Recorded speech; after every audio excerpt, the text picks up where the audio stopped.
Hello, I'm Bez from your Big Brother Plays, and welcome back to the Otome Jam reviews. If you missed part 1, you can watch them up there.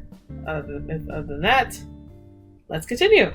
Let's look into Deliver Us from Evil by Gallon Games. Disclaimer, the Des personally asked me to review this one when I talked about maybe covering Otome Jam games on Twitter, and my friend Katie133 was a narrative consultant on this project.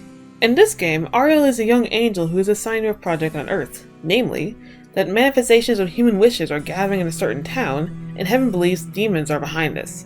Will she get to the bottom of this with the upstanding angel Michael, or the mysterious human named Ace, who is more than he seems? I played Gallon Games' debut Stow Angel for NaNoRenO a couple months back, and for my game creator reviews, and I thought that one was pretty good, and this game's pretty good too. I like the characters, and especially the art of them is awesome. I love the little sprite animations they included, they're all really nice. The backgrounds are amazing. The voice acting is really nice, even though it's only partial, not full. It's still awesome, brings so much to the table, especially Michael's voice. Just so smooth, man. That voice is so smooth. It's just a really strong game, even though I personally am not a fan of Christianity anymore because I have a personal history with the church that sucks. I thought this depiction of angel and demon was still interesting. My only thing is that I wish there was a way for Michael and Ace to come to terms, especially in the Michael route. Where the Michael route is very straightforward, we're the good guys and they're the bad guys, and it's like, but what about the blurred line that shows up in Ace route? Can we bring that back over here? My only real complaint is that the true route for Keldrine is missing, guys. You get missed out of that. Get on it. But in all seriousness, it's a really good game.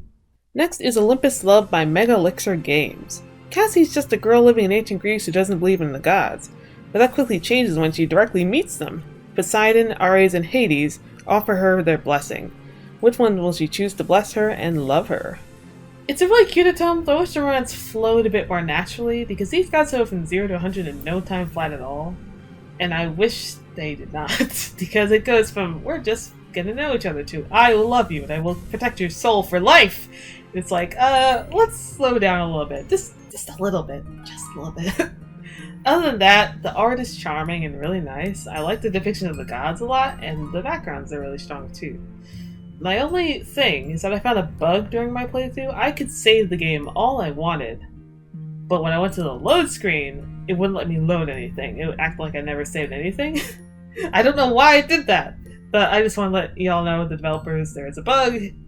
You know, now you know. But other than that, it's a really strong game. I really like it. Check it out. Let's play Heart a la Mode by Yapuru Studio. You are a 25-year-old fan of Coco, the ice cream mascot. After you meet your internet friend for a Coco convention, you run into all manner of men at the con. Which one will you fall for? It's a really charming, cute game, one that embraces fandom and one's love of mascots. The art is really cute, the music is very nice and bouncy, the character art is great. It's all very strong Otome all around. I really love too that there's a downloadable walkthrough that you can use. That's so helpful. Thank you so much! My only thing is that the affection, it tells you when the affection increases, right? Which is great, but it doesn't tell you whose affection went up. As far as I can tell, it just tells you affection up, but for who, guys? For who? I would love to have a more specific thing where it tells me whose affection went up, so I could be like, oh, okay, I'm going toward this route now. Got it. Maybe, and I would have a direction. I think maybe I should go a different route, or maybe I can continue on this one. You know, that'd be really nice. But other than that, it's a really strong game, especially being in your 20s and still being a fan of things that are considered childish. I really like that it showed that, because that's a total relatable thing for a lot of people. And yeah, it's a really good game. Check it out. Now we have The Three Princes and Arnda by Anta. It's loosely based on a Filipino epic poem. In this game, 3 brothers are sent to find a mystical bird. Our heroine Addie offers to guide them to the mountain where the bird is located.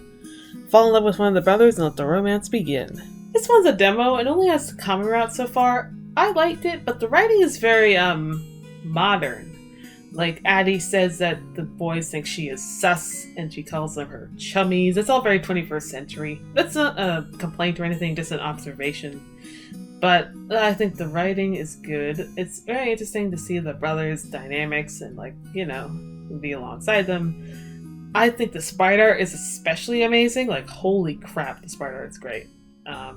But it's this interesting demo, and I really want to see more. So I'm looking forward to seeing more. Next up is Annie's Flowers by Sasha, Midge, and Halfstar. You are a farm girl who has rescued a handsome winged stranger. Get close to this mysterious person and fall in love with an angel. This one was bittersweet. As far as I can tell, there's not really a happy ending here, which is sad, but that's what the game is going for. That's the tone it's going for, and I respect that. I really like the voice acting in this one. The voice acting is so nice. It's also another look at the cottagecore thing, cottagecore aesthetic, that, you know, the country farm life that Witch and her assistant did as well. So it's nice to see another depiction of that in the Otome Jam. Other than that, the art is great, the music is well chosen, it's a very interesting story, and I really liked what I played, even though it's sad, but that's what it's going for. Now we have Moonlighting to You by Rachel Liu. Your neighbor is murdered by a vampire, and as you are in the courtroom giving your testimony, you run into all sorts of crazy characters. Pick a love interest, or perhaps you'll fall in love with the killer? This game only has a prologue released so far, and it's alright, I guess. Our love interests are thrown at you really quickly. They're just like tossed in your face, like, here, have a love interest, here, a love interest. Like, let's slow down a little bit, please. And the game is like, hey, do you want to date the vampire who murdered your neighbor? I'm like, no, I don't, thank you very much. But in all seriousness, it's a really strong game art-wise. The art is fantastic. I love the style here. But the story could use some work. I think that it could introduce love interest more naturally instead of just like shove them at you and like, hi, bye, like really quick. I wish that it was a little bit smoother with that. But it's still an interesting game and an interesting story for sure. Like, what Otome starts with murder. So, you know, check it out. Finally, we'll end with Splinted Wings by Studio Madeline Chai. Yamamoto Haruka is a high school student and pianist, but at the moment, one arm is fractured, so she can't play. When a teacher gives her the power to command others to do things at will, how will she use this ability? This one's a demo, and this one I wouldn't really categorize as an Otome, because even though it's a romance plot, the game's focus is on a different story, not really the romance itself. But it's still a really strong game. I really like the story a lot. It's very interesting. I want to see more about how this character is going to do with this new power. I'm really curious to see what happens with that. That being said, I think the art is kind of a mixed bag. Literally a mixed bag, because they mix art styles. It mixes between hand-drawn CGs and photographs, and I really think they should have just chosen one or the other instead of, you know, mixing the two. But other than that, I think it's a really interesting game, really strong one. Just not really an Otome in my eyes, but hey, maybe you think it is, and that's totally fine. That's just my opinion. Well, that just wraps it up for part 2 of my Otome Jam reviews. I'll be back next week with another installment. Alright, I'm Bez from your Big Other Plays. Now I'll see you next time. Bye.